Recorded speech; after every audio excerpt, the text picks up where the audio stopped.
Ready? Ready, set, go. Let's do this, Dylan. Let's get it. Hello there, and welcome to the Pure Michigan Properties Podcast. My name is Shalaunda, and I'm joined with agent and friend. Hey, my name is Dylan. That's Dylan. Hey guys, how are we? We are happy to have you today. Today is a continuation from last week's conversation. So, this is the part two where we talk about renting versus buying. So, let's jump into it. Yeah, so last time when we were talking about, we were kind of going through the process really of the buying side and really kind of talking about that and the differences and the advantages, kind of really what the of what buying and renting, what those look like to someone, and kind of we just kind of left off on like who would be good for each one. So what we really want to talk about today is going through the process and going through the process of things.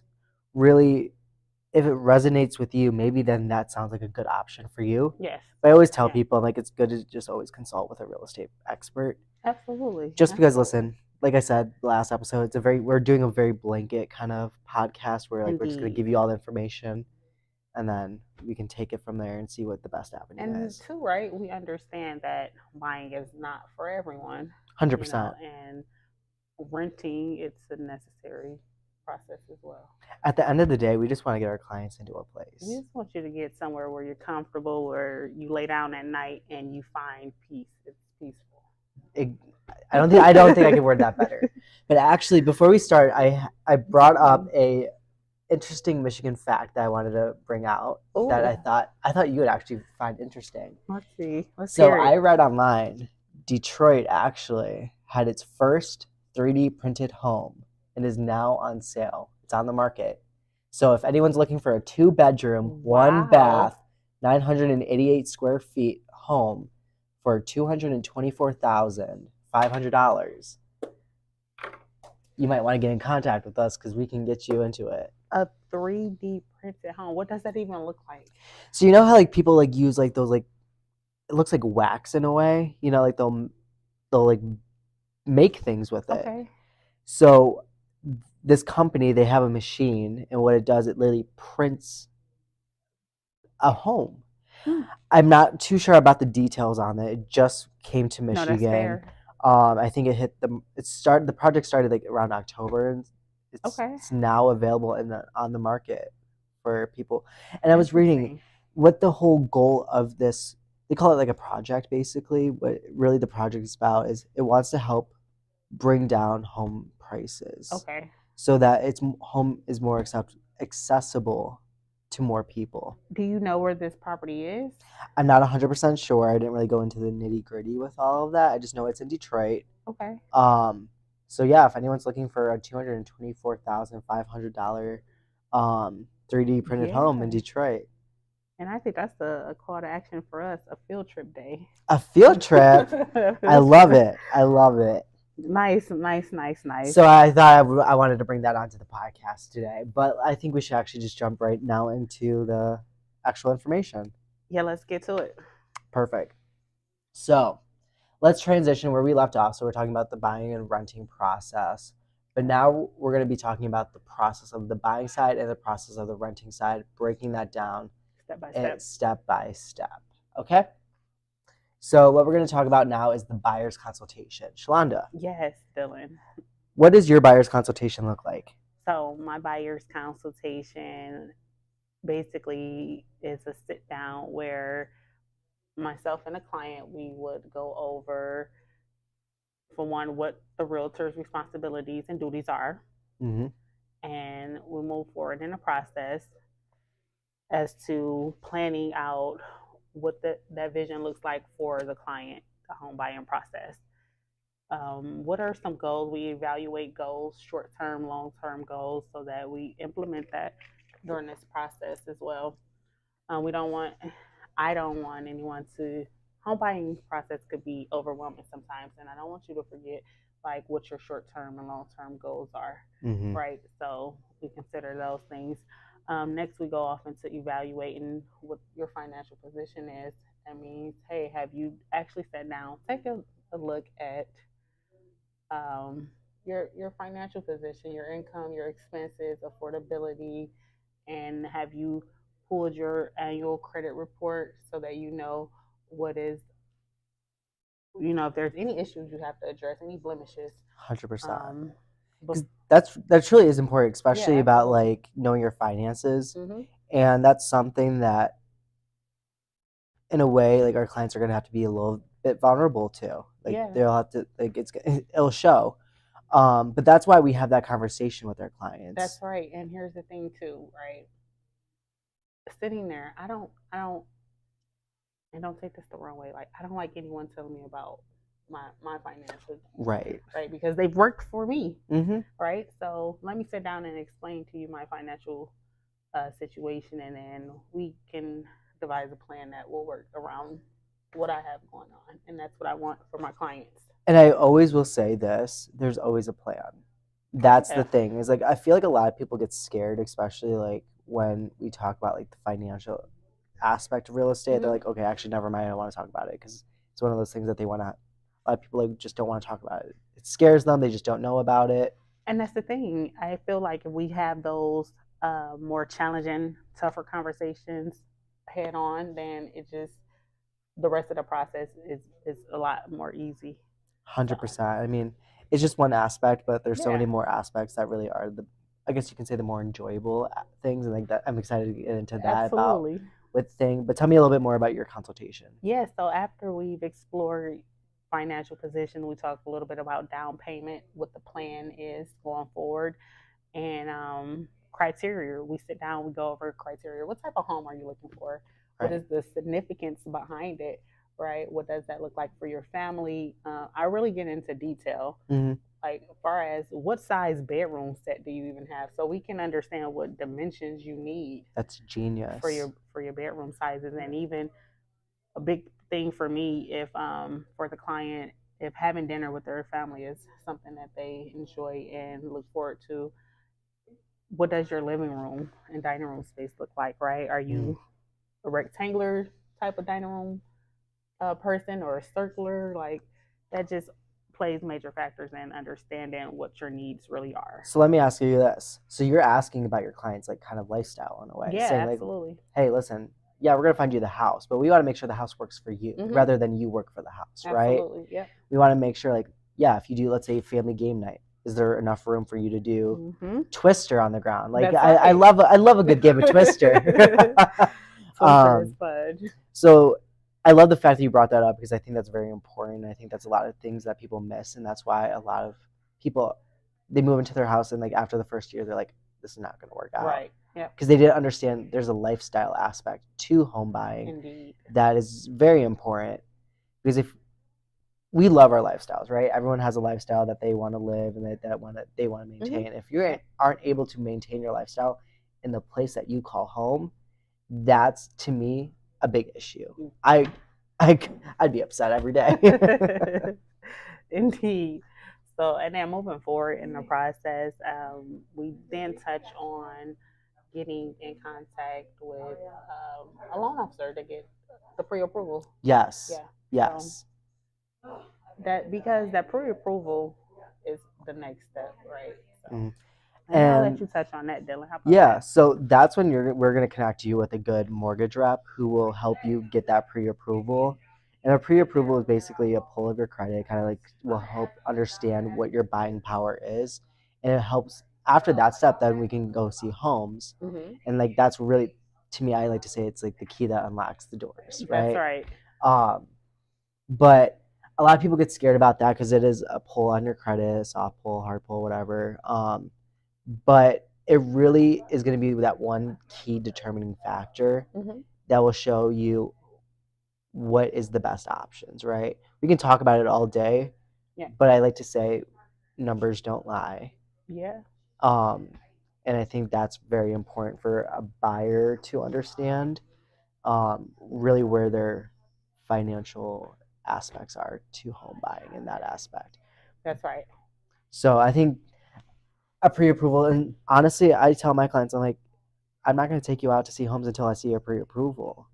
Just because I don't want you to start seeing things that Yeah. are going to be maybe not in the right price range, and then you get your expectations in a different mindset. Right. And then unfortunately, like, you're just gonna, I don't want you to be bummed out. I want you to have the best. Hopes up to be let down. 100%. Right? So. I want my clients to have the best experience possible. And I think with that also comes with knowledge. And a pre-approval to me is a huge piece of knowledge that I need to know on my end that will help me perform my job to the best of my abilities for my clients. Absolutely, absolutely. And that's one of the things, even for me in my process with the clients, is you have to have a pre-approval in order for us to start shopping. Oh, so that's your rule? Yeah. Okay. I mean, it just shows a level of commitment. 100%. You know, as the buyer, as a client, if you're committed, I'm 100%, 110% committed. So I like that, because honestly, like, as much as we're committed to our clients, we would expect the same out of our clients to us. Like, right? For me, I know, like, I'm working 24/7 for my clients. I don't expect them to work 24/7 for me. But I want to see it. I always call it a team. Yeah. I do some work. I'm gonna give you some homework. Your homework is, I would love to see a pre-approval, right? Yep. But let's talk about another option. So, or not, I wouldn't say an option, but I don't know the right word to say. So, kind of to get the conversation started, I guess, to even understand that if this is a direction that the client, will want to go in, there's a pre-qualification step that can happen, right? And that just getting pre-qualified just goes over basic information. Hey, what does your income look like? It's not anything solid. Right. Whereas, let's understand too, a pre-approval is not a commitment, but it's a solid basis of your buying power. Pre-qualification just unlocks the steps, I guess, to understanding, even if you are in a position. Yes. That's what I think that's actually a great way to put it, because to me, a pre-qualification is just basic knowledge, really. It'll kind of just give you, like, the basic foundation of things. But a pre-approval kind of gets more specific onto you. Yeah. And I think that's really that's why we say we need the pre-approval rather than a pre-qualification, because you can pre-qualify. Yep. But are you pre-approved? And that's going to be the difference. And I actually wrote down a little thing. I said the pre-qualification starts the conversation. The pre-approval opens the door to home opportunities. Oh, I like that. And then that's when we go on. And we go shopping. We take a little field trip out to some homes. It's field trip day, so yeah, the shopping process. And typically for me, it starts off with understanding, again, that criteria. Yes. Mapping out, maybe depending on the time that's accessible or that we have, right? 3 to 5 homes per day on a smart route, right? Oh, yes. Yes, so that we're using our time effectively and efficiently. Yes. To go view these properties, and honestly, go ahead. I'm sorry, no, go but I was just gonna say, and that's kind of like, I tell people, I'm like, yes, pre-approval, it sounds scary and everything, but your reward is after, once you get it, we get to go shopping now. That's your reward, right? Yes. So as much as, like, yeah, pre-approval might be, like, a little scary to someone who, like, maybe just doesn't understand their financial place, once we get that understanding, let's go see some homes. Let's go unlock some doors. Yeah, absolutely. And here's the thing too, if we back up for a second with a pre-approval, the loan officer will tell you what programs are available and other options that you may not have otherwise considered. Okay. There are a bunch of programs available as resources. Yeah. For first-time home buyers and home buyers in general. Okay. Do you want to tell us about one then? Yes. So there's a program, the border income. Okay. Right, where even if someone is not in the best financial position and they have a roommate that they're bringing on, that roommate can help them qualify. Their income can help them qualify to get into a property.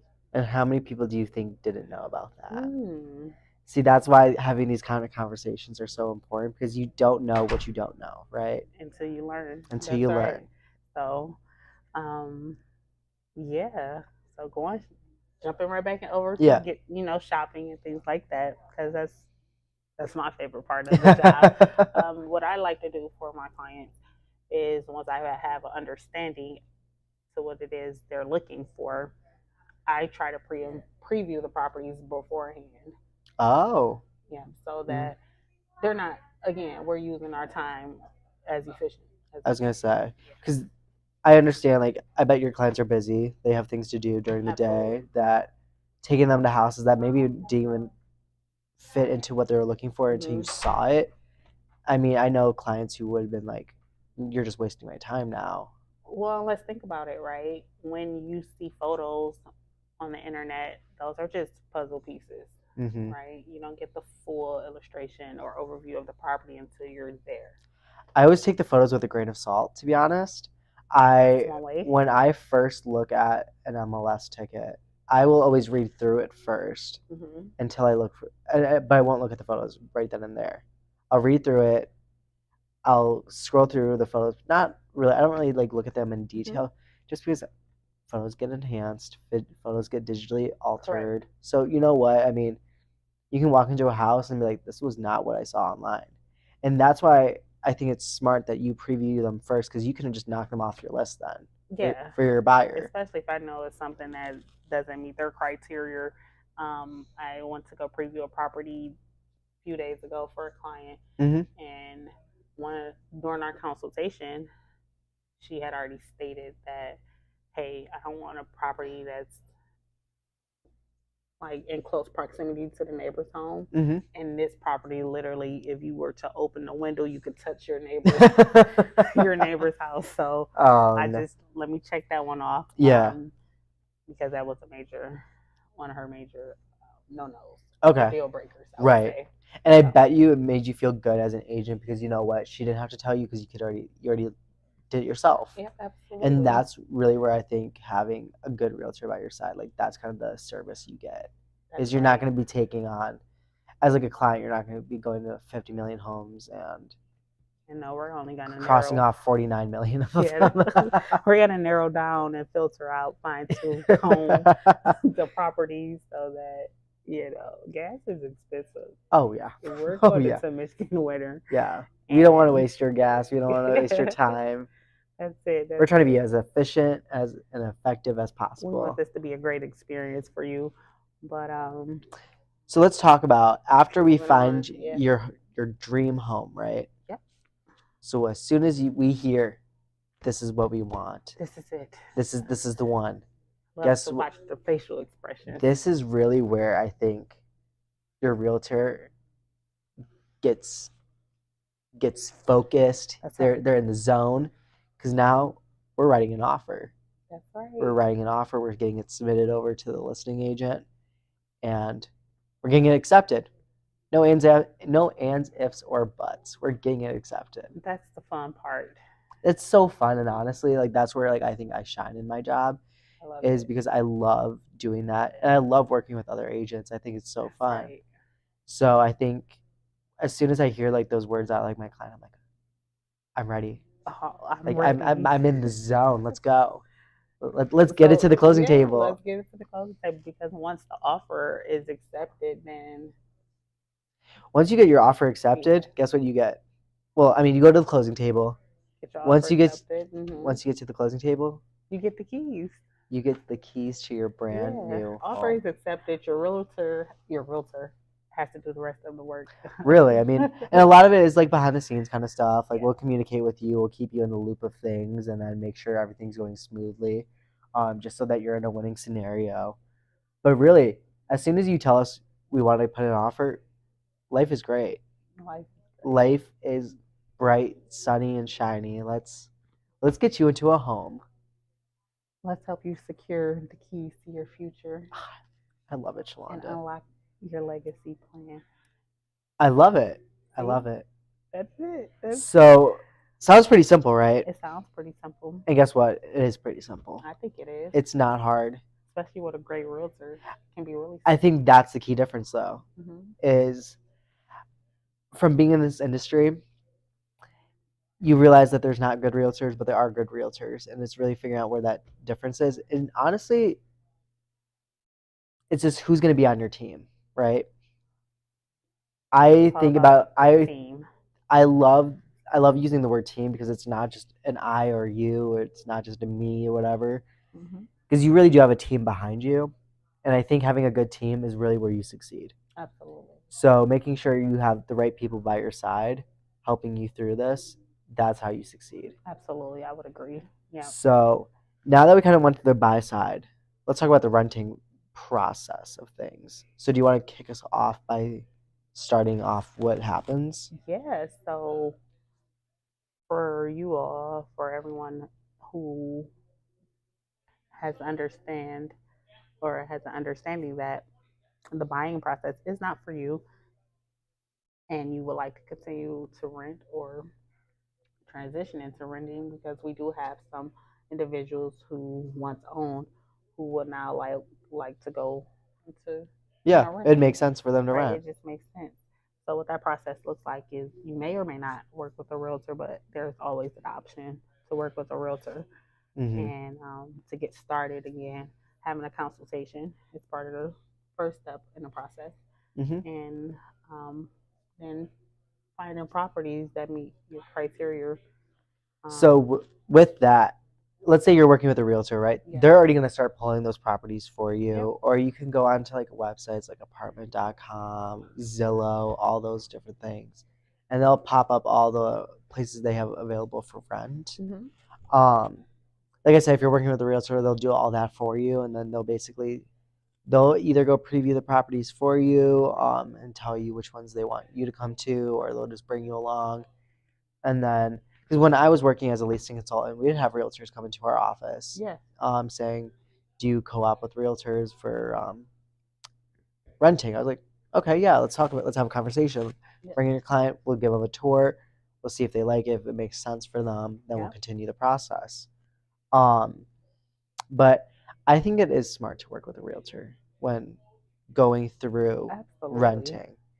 One, just because of the knowledge, the value that they provide, they'll read through the contracts and the lease that you will be signing as an That's right. individual, and That's making right. sure like it makes sense to you and explaining it to you, because some of them are very like wordy and complicated. I know when I was leasing, it was definitely, it was wordy, it was complicated. I would have to go through some sections that I really had to explain to people. Um, That's right. but I think that's where a realtor, like that's where they shine and their value really comes through. And Um, it's oh, go ahead. another aspect of it is it's just convenient, right? It's paying for the convenience. Time is one thing we don't get back, Mm-hmm. right? And so we all have a life to continue, right? To live as our means to our lifestyle, right? Mm-hmm. So convenient. Who Yeah. doesn't like convenience? Right. And then so once we find the place, you're like, yes, I want it. Perfect. Yep. Then guess what we do? We submit an We application. submit the application. You'll fill it out. First you'll read through it. You'll read through it. You'll make sure it makes sense to you. You understand the terms, the conditions, Yeah, the policies that they have at that place. indeed. Um, though most places do a background check. Well, even being a proactive realtor, calling ahead of time and seeking what the process will be is how I execute. Mm, Just so I have a firm understanding, not as to what needs to happen as we go forth in the process. If this is of interest to the client. Yeah. 100%. And So. I think, like you said, like that's where like value shines through, Mhm. because, like you Yeah. said, you can't get back time, Yep. and that's where we really thrive on that. Yes. So definitely, I mean, that's why I say still work with a realtor, even Yeah. though if you're renting or leasing, it can't Yeah. hurt you. It can No, only it really can't help. hurt. Can't hurt. Um, but yeah, like so with Especially if they're hold on, wait, and oh, especially if they're cooperating with the realtor, 100%. because what does that mean, right? Let's tell our audience what that means. Cooperating with the agent. So through this process, right, and it could be a lengthy process. Mm-hmm. If the property management team or owner is working, cooperating with a realtor, is more than likely they're offering commission compensation Mm-hmm. for your realtor. So 100%. And that's a question that you'll want to ask: is for sure. are you guys co-oping with realtors? From what I've noticed, most do. Some do not, Yeah. but it's still okay to work with a realtor. Oh yeah, I address that head on as well. Hey, here during the consultation, address the elephant in the room. Mm-hmm. What does commission look like, Yeah. and how it's paid out, and if there were, um, so if there wasn't a credit from the seller or the other side of the transaction, what Yeah. that would look like for our buyer. The structure of Yeah. how the commission Yeah. gets out makes sense. Yeah. And I think that is honestly one of the biggest conversations that, especially nowadays with clients, that we need to be having, is that commission, just so they understand how it gets broken down. Indeed, indeed. Um, But there's options out here. as always, there's always options. But yeah, so back into the renting breakdown of things. So yeah, you'll read the application, lease, you'll fill it out. Usually there's an application fee, which makes Varies, sense. yeah, It does vary, varies. so each one is different. And these are questions you should be asking beforehand, before you're even really touring the property. Like, what are your guys' fees? Yeah, What application fees, security deposit, security right? deposit, credit checks, all that kind of stuff. Credit check. There's so much that goes into renting that it's small steps, but they're huge impacts on Yes. renting. So like I said, like the background checks, Yeah. credit checks, security deposits, pet deposits if you have a pet. I don't know. I know my place charged. Well, check this out, Dylan. Right. So part one of the renting versus buyers, you illustrated what the breakdown on a $200,000 home, right? Yeah. And for younger buyers and someone who has typically, I would say, a lower credit rating, Mm-hmm. there's a mortgage program offered, right? The FHA, which requires only 3.5% down, right? And because most people have the idea it's 20% that we have to be putting down, right? Yeah, no, that's far from. It's definitely a big misconception in the industry. But hearing from 20%, right? So like, let's say like a buyer's like, oh, I have to put 20% down compared to, you said 3.5. Yeah, that's a huge difference for a buyer who, like you said. And then when we think about it, right, a security deposit, you're gonna first month and security deposit, you're gonna come up somewhere between $3,000 or more. Right. Right, somewhere around there, 20, let's say $2,000 to $3,000, depending on where one is looking. Right. Right. 3.5% down is less than $7,000. Right. So for a home that you're buying compared to renting, which can be a big difference for someone, which that might be their way of getting into a home. Yeah. Because I know, like we were talking about, we have a spending problem and a saving issue. Listen, right, Dylan, we're entering into a new year soon, right? Mm-hmm. With a new year often comes what? Tax season. Yeah. So with tax season, some people get a return, some people don't. But especially for those who are looking for a return and looking to move, who've already decided that, hey, they may have to put, save a certain amount, right? And security deposit, again, you're looking at around $3,000. Yeah. Right? Around, yeah. How much more are you willing to add with your return to invest in yourself? Really, that's what it's about. It's investing in yourself. And if you can put a couple extra more dollars in there, then would it make sense? And would it make sense? And 3.5% is much more attainable than 10, 20%. And if one keeps an open mind, because hey, you don't have to jump into a forever home, right? As a first time home buyer, it could be a starter home. That's what I tell a lot of my clients. I'm like, listen, it's just the start. Yeah. It's not your end. Yeah. Let's stop focusing on the end. Let's just focus right now on the start. The start is to get you into a home. Let's find you a place. We can fill in the gaps later of your timeline of things. But you have to start somewhere.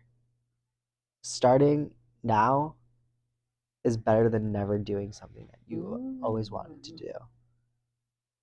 Be scared. Take the risk. But I tell people, I'm like, just have the conversation. Just start with the conversation. You never know until you know. The only failed plan is one that is not executed. Shalaunda, that was genius. 100%. I know. For me, I don't want to look back and regret decisions I didn't do in my life. I'm a big believer in, like, listen, I'll just throw myself out there, see what happens, and hope for the best. I think that's one of the characteristics of realtors. Like, you just have to throw yourself out there, and hey, I always bet on myself. You have to. In a swimmer sink situation, that definitely. I may not swim, but I'm gonna float. And you know what? It's better than never doing it. It's better than never doing it. So I think with that, that's pretty much the renting process. Is really like, you work with the realtor or you don't. You go towards some properties. You go through the contracts, the lease agreement. You pay the fees. You do the background checks, deposits, all that kind of stuff. It's and then essentially the same as the buying process. It really is. And that's what I think is funny, because like a lot of like my friends, they think they have the image that it's so simple. I'm like, but it's quite literally the exact same. I mean, the one difference is, if you're doing a loan, you're going to a bank now to obtain a loan or whatever. Which I think that's what scares people a lot, to be honest. I'm like, why? I don't know. Because what are some of the conversations you've had? Let's see. Let's uncover. For them, it's just the commitment. They're like, I'm scared to commit to taking on a loan. The word loan scares them, because they think, what if I'm not able to pay it back? And then they go to the worst case scenario. Well, let's even kind of delve into that, right? Mm-hmm. So if there is a time where someone is not able to continue with the loan, you reach out to your mortgage company. Mm-hmm. You kind of explain your situation. There are some options that are available. You can always list your home, right? Mm-hmm. And so in that process, if you were to list and sell a home and you still had a mortgage, you would of course have to pay out the mortgage or pay off the mortgage first. Right. And any surplus you get to keep. Mm-hmm. So depending on the market condition, which homes appreciate over time, if you were to sell, you should at least come out on top. Yeah, 100%. And these are these kind of conversations are so important, because it helps people understand, like the moral of the story is, there's so many opportunities out there and options that I just don't think a lot of people are educated about too. Well, they have to give us a call for more. So tell the viewers how they get in contact with you, Shalaunda. Yeah, so to get in contact with me, you can reach me at 586-339-8321, call or text. Also, you can send me an email at Shalaunda, SHALAUNDA, @kw.com. Or you can Google me. You'll find me, Shalaunda Wather Legacy Solutions, LLC. Dylan?